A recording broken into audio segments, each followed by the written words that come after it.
aí agora a gente vai para a parte de inovação, né? Que a gente até pontuou levemente isso na primeira aula, né? Um pouco sobre inovação. Mas eu queria deixar essa pergunta aberta de novo para vocês, né? O que é inovação, né? Quando a gente fala de inovação, o que é Ô, que vem Beca, a inovação para tela vocês? ficou preta para mim. Tá preta para vocês a tela? Não, para mim Eu tá tô conseguindo normal. visualizar os slides. Ai, meu Deus. Bom, então já que vocês estão falando, o que é inovação?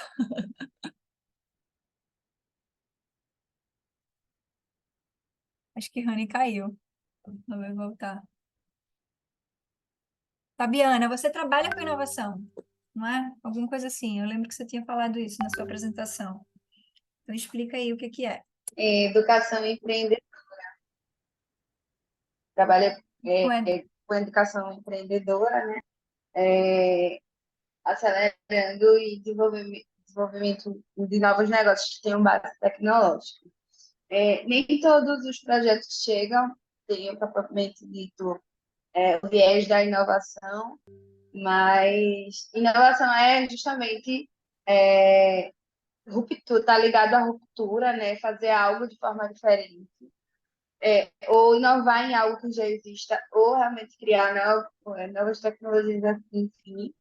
E algo que é ligado, que determina que é uma inovação, é que seja também rentável, porque se não for rentável, ele é apenas uma invenção, Pronto, né? você Então, falou tudo. tem esses pilares aí de ruptura, muitas vezes mudam formas, conceitos, cultura, né? Por exemplo, aí com as novas tecnologias que a gente tem, o Uber foi uma inovação muito grande, que teve uma ruptura muito grande no meio em que ele inseriu ali, mexido, tirando os taxistas da zona de conforto total, é rentável, então, inovação é sobre isso, também sobre isso. Muito legal, Fabi. Acho que a gente já deu um spoiler exatamente do que eu trouxe aqui como um conceito de inovação, né? Porque às vezes a gente fica muito achando que tudo é inovador, né? Tudo é isso. Então, tem esses pilares, né? Então, tem o que é uma descoberta, por exemplo, o cara foi na Lua e tal, ok, beleza. Ele é uma grande descoberta, gerou um novo conhecimento, e isso pode ser considerado como uma descoberta. Invenção é isso que você falou mesmo, né? Também pode gerar um protótipo, mas não foi comercializado. É alguma coisa que foi inventada, que teve ali um protótipo, tinha um conhecimento, mas que não chegou a ter nada relacionado à venda. E inovação é quando a gente consegue ter alguma coisa que gerou conhecimento, que tem um protótipo e que, sim, consegue ser comercializado, né? E eu trouxe essa imagem de pão de queijo, bem estratégica essa hora aqui. E Achei aí, interessante esse viés assim do financeiro, né? Porque muitas coisas a gente escuta, isso é tão inovador, mas é só uma ideia, né? Aí fica só no exatamente. campo das ideias e realmente não tem o impacto que deveria ter, né? Por não gerar como é que eu coloco isso? O financeiro, o É, lucro, alguma coisa. não gerar rentabilidade, porque às vezes a gente tem essa falsa sensação. Inclusive, eu trouxe essas frases que a gente fica achando que inovador tem que ter muita tecnologia, né? Então, tipo, algo realmente muito, né, mirabolante e tal. Não necessariamente. Um pão de queijo, ele é uma coisa inovadora, né? Então, assim, a gente precisa pensar também sobre essa ótica, né? De ser algo que pode acontecer sem ter grandes departamentos, né, de pesquisa, de design, você pode realmente conseguir construir alguma coisa inovadora, não vai ser fruto do acaso, não é do nada que chega uma inovação assim, né? E é um processo que dá para gerenciar, né? E por que que a gente deve Eu, inovar? só para contribuir mais um pouquinho, porque é uma discussão bem legal que eu estava refletindo outro dia. Esses restaurantes que estão surgindo, que fundo de quintal, que tem uma comida bem acolhedora, assim, tal, as comidas afetivas, que eram comidas Sim, de avós, receitas de avós, que são gourmetizadas e comercializadas, e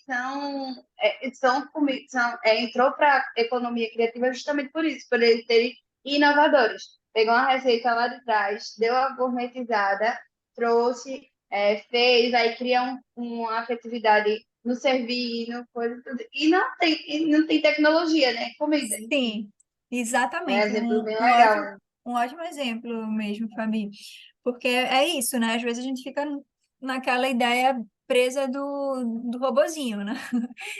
E aí, por que que a gente deve inovar, né? Pensar nessa inovação. Primeiro ponto, para se manter competitiva, de fato, as coisas estão evoluindo muito, inclusive tecnologicamente, então por isso que a gente precisa estar sempre pensando nos nossos negócios, na forma de inovação, né? Então, aproveitando essas oportunidades, vendo quais são essas tecnologias, esses novos negócios que estão surgindo, esses modelos de negócios novos também, e como que aquilo ali pode ser aplicável para o nosso segmento e para crescer, né? A ideia é que a gente consiga estar sempre pensando no nosso crescimento.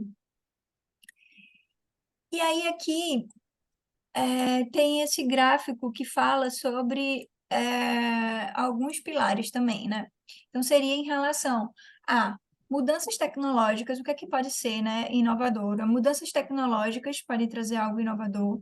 A mudança na regulamentação, e aqui isso também é muito importante, por exemplo, inclusive você trouxe o exemplo do Uber, né? E o Uber, ele teve que ter novas regras, novas funcionalidades para poder ser aceito e regulamentado. Então, isso também traz inovação.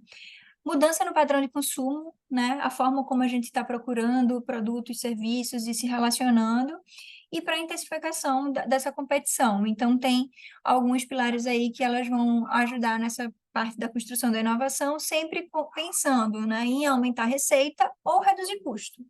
A ideia é realmente construir essa lucratividade, né? De fato, para a gente manter aquele quadro que a gente apresentou lá na frente, de que trazer a inovação para um lado mais comercial e realmente ter esse impacto financeiro, né, também. E aí, não dá para falar de inovação e a gente tem, de novo, né, a estrutura desse curso muito pautada pelo pilar do design e sem falar no design thinking, que é uma abordagem centrada no ser humano e que tem esse poder de acelerar a inovação e solucionar problemas de formas criativas, né? O design thinking tem sido muito aplicado Em em várias várias vertentes, empresas, em várias vários empresas, negócios. Virou meio que uma muitas. modinha, assim, né? E eu acho também que o design thinking hoje ele trouxe para as empresas uma forma até de um trabalho muito mais colaborativo, porque as empresas hoje elas perceberam Sim, que crescer e inovar, para que você possa crescer e inovar, feito o próprio vídeo do Senac falou, você precisa que toda a equipe esteja envolvida. Mas eu falo toda, eu falo um total da equipe, entendeu? Tipo, não, antes os grandes projetos em empresas grandes eram feitos só para as pessoas que estavam nas maiores patentes. Hoje o que eu percebo do design thinking, tipo, dentro de empresas que eu até desenvolvi um trabalho agora, ó, design thinking para uma empresa, foi perceber que essas empresas elas querem hoje para fazer com que todos os seus funcionários eles estejam envolvidos no processo. Porque a partir do momento que todos estão envolvidos no processo, todos vão se sentir parte daquela empresa. E quando você se sente parte daquela empresa, você vai querer inovar, você vai querer fazer com que aquela empresa cresça, porque você vai crescer junto com ela, né? exatamente. E a ideia, né, do design thinking, ele tem é importante deixar claro de novo, né? Em nada que a gente fale, não é nada receita, né? E o design também não. Não, Não é para a gente colocar aqui o design no pedestal de que vamos resolver todos os problemas do mundo através do design. Não é isso. Mas, de não fato, é é. um grande facilitador você ter esse olhar do design thinking para a resolução de problemas. E aí ele tem sempre esse processo de As imersão, quatro né, fases, né? nas fases, é o processo de ideação, depois vai para o protótipo, vai para o teste, vai para a implementação. E é isso que vai trazer muita riqueza E o para as soluções, né? Então, aqui é o E o próprio famoso. design thinking, ele traz nessa parte de imersão essa técnica do brainstorming, né? Eles trazem muito nessa parte dessa imersão para você Isso, definir, chegar nesse produto final, essa parte dessa imersão com a equipe, desse entendimento, né? E o design isso. thinking, ele gosta muito de trabalhar, por exemplo, eu trabalho com engenharia, a Rebeca trabalha com design. Ideias diferentes, nenhuma ideia ela vai ser tirada, são ideias diferentes que vão dar soluções inovadoras e soluções criativas, né? Isso. Aqui é um quadro bem famoso do Design Thinking, que ele é conhecido como duplo diamante. Então, a ideia é que você começa tendo uma noção do problema. A gente nunca sabe, na verdade, qual é o problema. E eu acho que eu falei isso também, alguma coisa aqui com vocês, sobre parar para pensar no problema antes de focar na solução, né? Usar, sei lá, 95% do seu tempo para enxergar se aquilo ali é o problema mesmo, enfim, e aí sim buscar a solução, né? Então você tem uma noção, então você está ali nessa fase de descoberta, você vai para pesquisa, e aí você vai abrir todo o leque, né, de As pensamentos. Então é possibilidades. justamente esse primeiro quadrante aí de abertura, então várias técnicas criativas, o brainstorming, enfim, mapa mental, vocês podem utilizar várias ferramentas do design para esse processo. E aí vão surgir esses insights, depois a gente vai ter esse processo de conversão, né? Conversão. E aí você vai definir algo que seja uma solução. E aí você vai para a parte de ideação, ou seja, você vai elaborar protótipos, você vai testar aquela ideia. E para o design tem uma coisa que eu acho muito legal e que às vezes a gente se culpa muito em relação a isso durante o processo de empreendedorismo, mas que faz parte mesmo, é que ele normaliza o erro. O erro faz parte do Não, processo. o erro faz E parte do para a gente, processo, enquanto justamente. empreendedor, é a mesma coisa, sabe? O erro ele vai fazer parte da nossa jornada. Não tem como também a gente achar que vai ter uma ideia, achar que vai ter um produto e que aquilo ali vai ser perfeito, que vai servir para todos, enfim. Não, é você estar sempre reavaliando, testando e validando se aquilo ali de fato faz sentido para outras pessoas.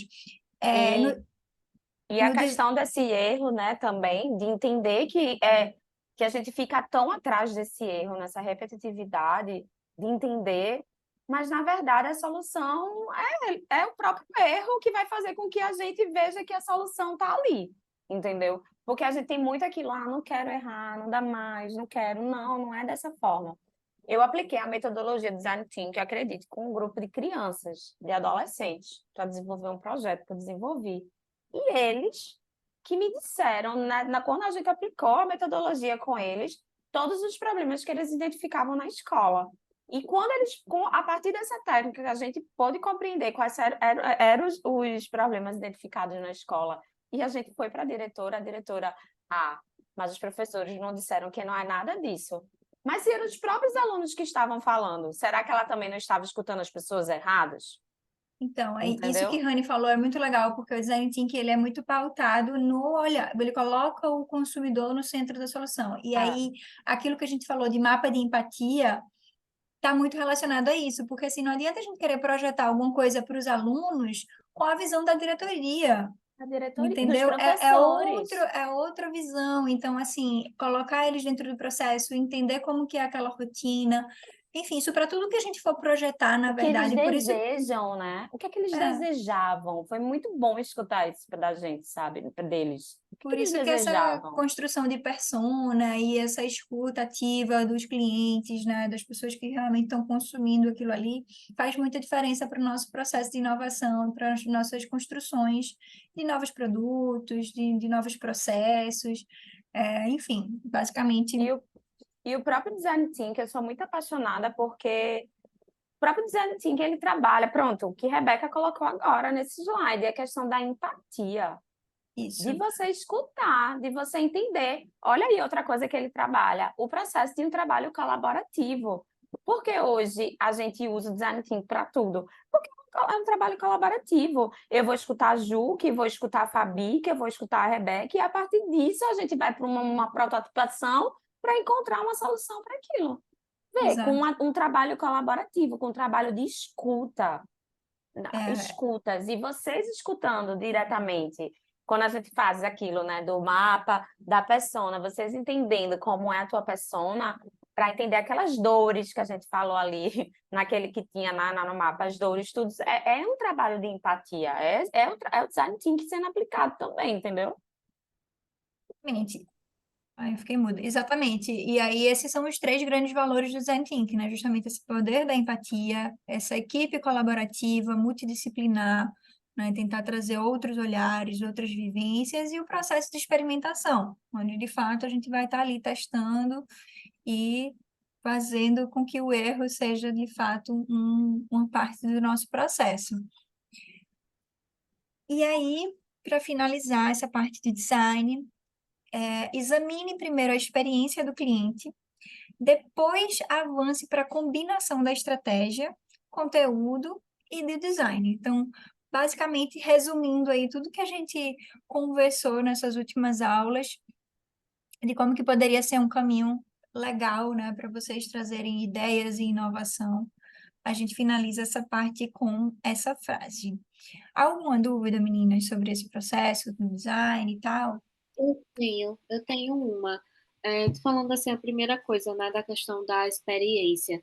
Como é que funciona isso aplicado para quando você está começando, por exemplo, um projeto novo? Isso serviria para uma outra etapa do negócio ou do projeto, quando já tivesse já um grupo de pessoas, né, um grupo de clientes, digamos Uhum. assim? Ou poderia, sei lá, funcionar sei lá, um grupo de pesquisa, alguma coisa desse tipo. Estou jogando aqui porque realmente É Deixa eu tentar entender primeiro, Tati. Você fala para construir a construção um de experiência projeto. de um projeto novo. Isso, é isso? isso. É isso, tipo, quando Tá. porque vocês deram um modelo, como eu fiquei imaginando com um negócio já existente e já tendo Aham. clientes, né? Um grupo de pessoas que você pode aplicar aquilo, mas quando não existe, como é que funciona essa parte Então, da experiência? Nossa. Rebeca vai dar o ponto de vista dela do vou, meu. Pode vou falar, falar Rebeca. aqui sobre isso também. Então, primeiro, Tati, você consegue mapear, você pode mapear, na verdade, e rastrear essas experiências com base nessas análises, né, da concorrência, das pessoas, você vai avaliar e você vai ter uma estrutura. Se é um serviço, por exemplo, você vai ter lá o momento que o cliente entra em contato com você, vai ter o atendimento, depois ele vai receber uma proposta, depois vai ter alguém que vai ligar para ele. Você vai fazer como se fosse uma jornada. Isso também tem um exercício de design que é sobre isso, que é a jornada do consumidor, jornada da experiência, alguma coisa nesse sentido. Que é você mapear mesmo todas as etapas que o cliente vai passar. Primeiro ele vai entrar nesse canal, vai receber uma proposta, depois ele vai fazer isso, e aí você vai ter pelo menos isso estruturado.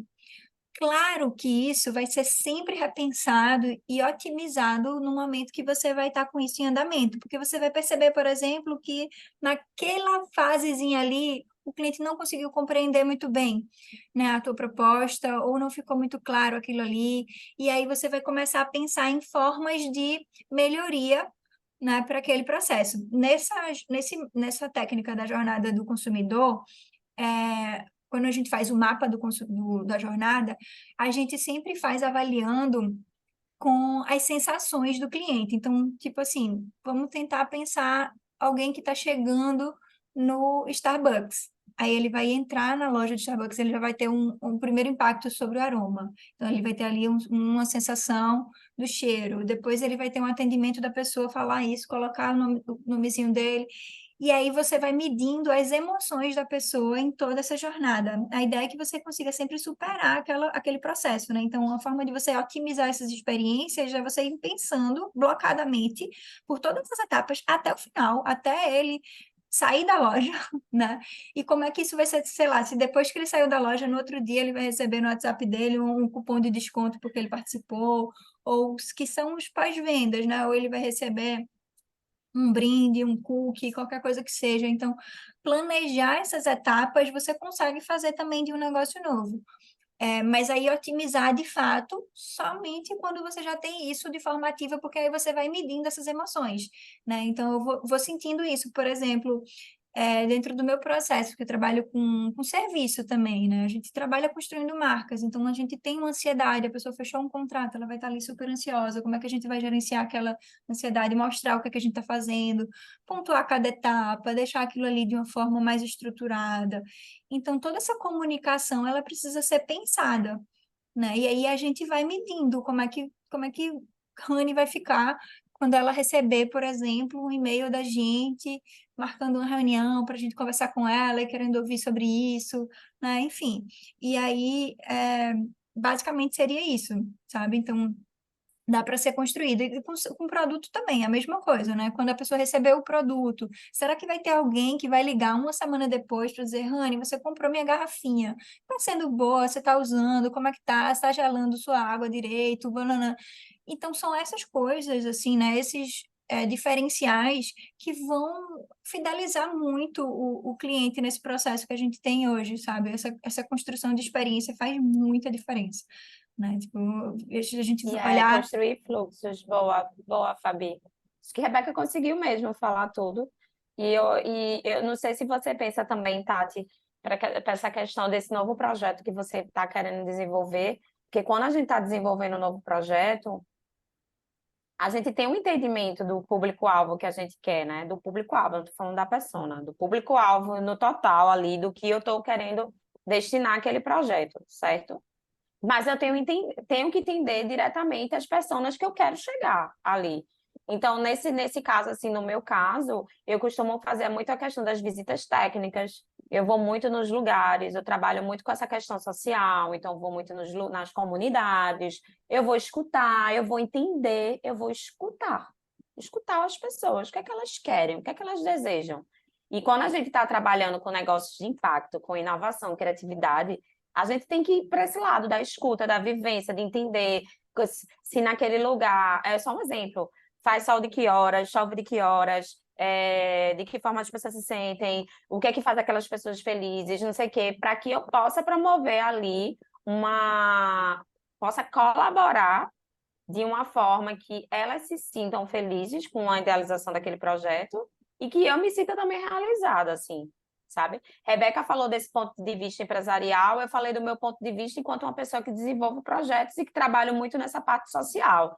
Então, tipo, para mim o processo de escuta e vivência, ele é muito importante. E nós, enquanto designers, por exemplo, a gente tem muito isso, dessas questões das visitas técnicas. É muito importante, porque a gente precisa estar nesses lugares, a gente precisa entender o contexto dessas pessoas, para que a gente possa desenvolver algo novo. Sempre a gente escuta, né, que tipo, uma pessoa daquela empresa, ela foi fazer uma jornada criativa, por exemplo, é um exemplo. Rebeca trabalha para uma empresa X, mas ela vai começar a desenvolver um produto ou um serviço ela mora no Rio de Janeiro, ela vai começar a desenvolver um produto ou serviço para Pernambuco.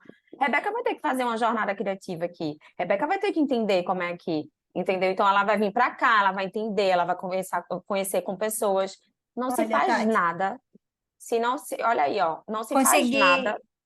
Boa, Beca. Se a gente não entender quem é essa pessoa, se é, entender quem é esse público, entendeu? Consegui um exemplo aqui para te mostrar, e acho que vai ser legal para deixar gravado também para as meninas, que isso aqui foi um mapa que a gente fez do Teatro Municipal aqui do Rio de Janeiro, um estudo que a gente fez sobre a jornada do consumidor, e aí a ideia da gente era entender essas personas, né? Na verdade, tipo, primeiro a gente mapeou a persona, que aí seria esse Benjamin, 55 anos, que ali, né, eu nem sei se tem aqui nessa apresentação, aqui as personas. Coloca de Helena, Beca, de Helena, não?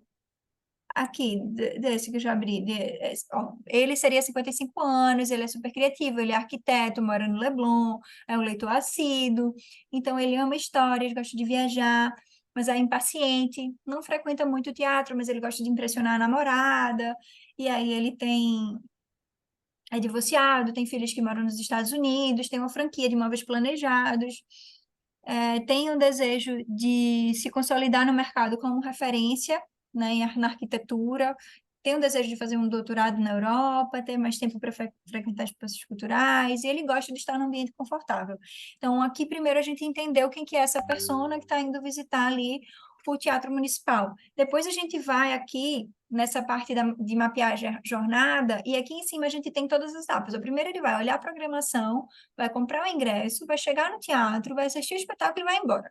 Então, esse seria um grande fluxo, né, do processo que ele estaria ali desenvolvendo. Na hora de olhar a programação, ele vai procurar o próximo espetáculo, né, para olhar a programação. E aí, qual o ponto de contato que ele vai ver? Ele olhou no Instagram.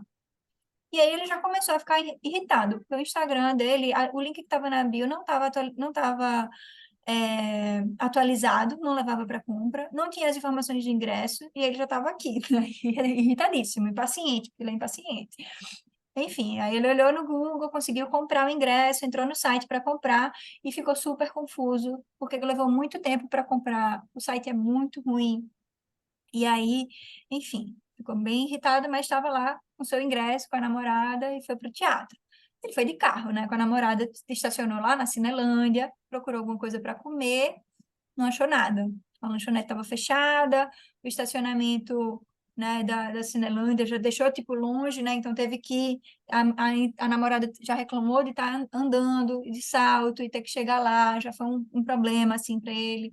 Enfim, aí a gente vai mapeando e vendo todos os sentimentos que isso podem ser gerados para o consumidor e como que o teatro pode minimizar e corrigir isso. A ideia é justamente essa, chegar em sites de melhoria, né? Ou seja, ter uma programação mais clara aqui no Instagram, né? Colocar alguma coisa mais direcionada para o site também, né? Então, Comunicação, né? no próprio estacionamento da Cinelândia, ter alguém lá informando, ter alguém que vá lá, enfim, a ideia é justamente ter todo esse processo mapeado, né? E aí, no final, a gente gera em algumas soluções também, ó.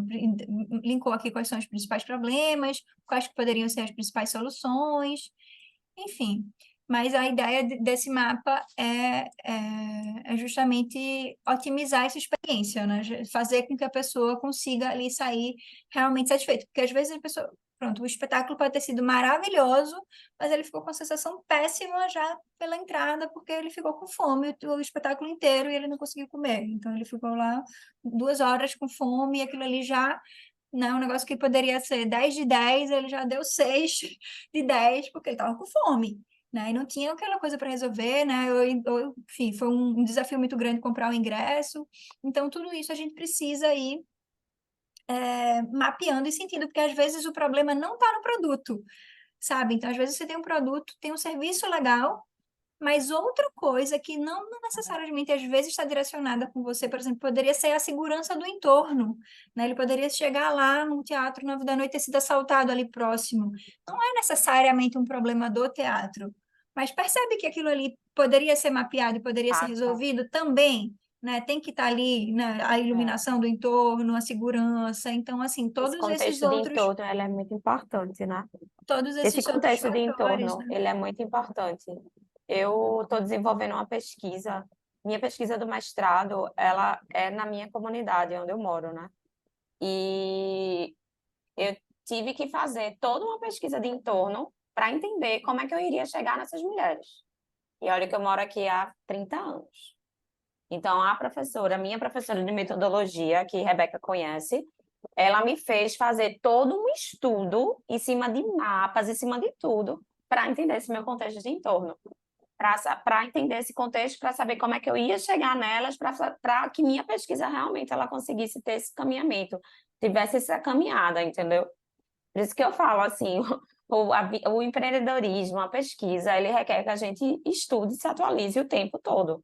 A gente tem que estar estudando, se atualizando o tempo todo. Por isso que é muito importante vocês estarem aqui fazendo esse curso.